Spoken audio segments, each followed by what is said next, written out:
Good afternoon, everyone. My name is Sebastian Nino Sanyosa, and I am from BS Infotech first year, and I am from Group 1, and I'm going to tackle about pre-colonial art. Pre-colonial art. Through migration and trade during pre-colonial period, there was a lively cultural interchange between the Philippines and other Asian countries.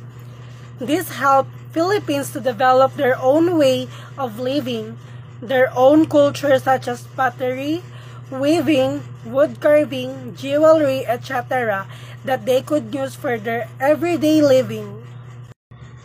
Pre-colonial art have religious symbols, everyday activity such as fishing, farming, etc., or a specific decorative art pattern to the community.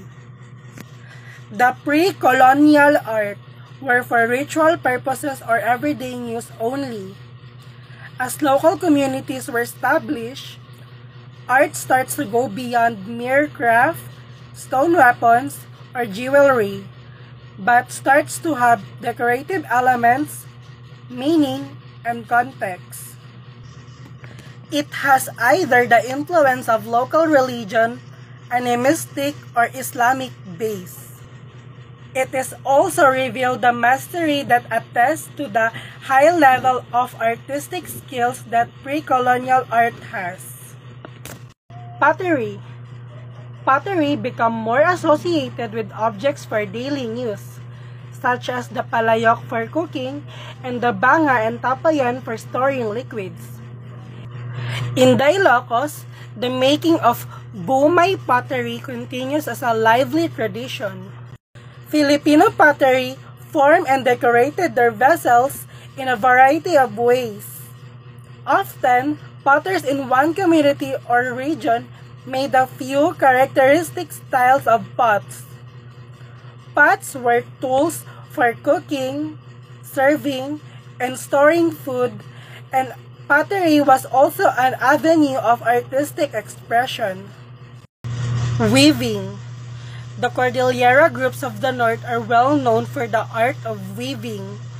With a backstrap loom, they produce blankets and articles of clothing that fulfill a practical function and also play a part in religion and ritual. This tradition is also found in the adjacent Ilocos provinces, which take pride in their sturdy able weave. In Mindanao, the Tiboli of Cotabato weave a baka cloth called tinalak in a difficult tie-dye process. The Cordilleras are rich in baskets for all purposes, like for rice planting on the mountain terraces, hunting in the forests, and fishing in the streams.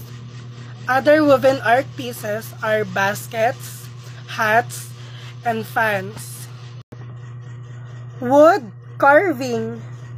In southern Philippines, the Maranao and Tausug of Mindanao are known for their ochre, ornate, curvilinear designs and motifs applied to wood carving.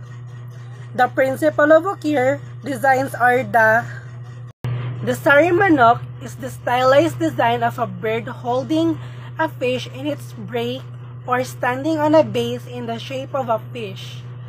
The naga has the form of an elaborate mythical serpent or dragon with a vigorous S curve.